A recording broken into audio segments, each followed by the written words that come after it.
আসসালামু আলাইকুম, সবাইকে শুভেচ্ছা জানিয়ে সংবাদ শুরু করছি। আমি এস আহমেদ সৈয়দ। প্রথমেই যথারীতি সংবাদ শিরোনাম। বাংলাদেশে হেফাজতে ইসলামের লং মার্চের সমর্থনে লন্ডনে 18 দল ইউকে শাখার বিশাল গণমিছিল ও সমাবেশ। লং মার্চ ও হরতাল নিয়ে মুখোমুখি অবস্থানে হেফাজতে ইসলাম ও ঘাতক দালাল নির্মূল কমিটি সহ 27 সংগঠন, আতঙ্কে জনগণ।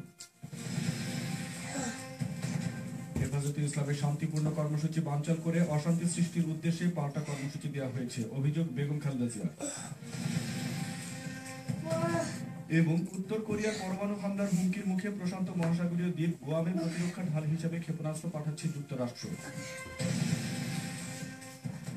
নামের পর সংবাদে হেফাজতে ইসলামের লং মার্চের সমর্থনে বৃহস্পতিবার বিশাল গণমিছিল ও সমাবেশ হয়েছে লন্ডনে। 18 দল ইউকে ঢাকা এই গণমিছিল ও সমাবেশ থেকে ইসলাম ও হযরত মুহাম্মদ সাল্লাল্লাহু আলাইহি ওয়াসাল্লামকে কটাক্ষকারী সব ব্লগারের শাস্তি নিশ্চিত করার পাশাপাশি তত্ত্বাবধায়ক সরকার ব্যবস্থা ফিরিয়ে আনার জন্য সরকারের প্রতি আহ্বান জানানো হয়।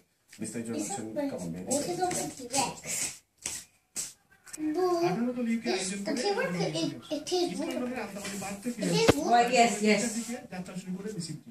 পুলিশ ও আয়োজকদের ভলান্টিয়ার বাহিনী বেষ্টিত মিছিলটি ব্রিকলেন বাংলা টাউন ঘুরে ব্যালেন্স রোড হোয়াইটচ্যাপেল হয়ে প্রায় 1.25 ঘন্টা পর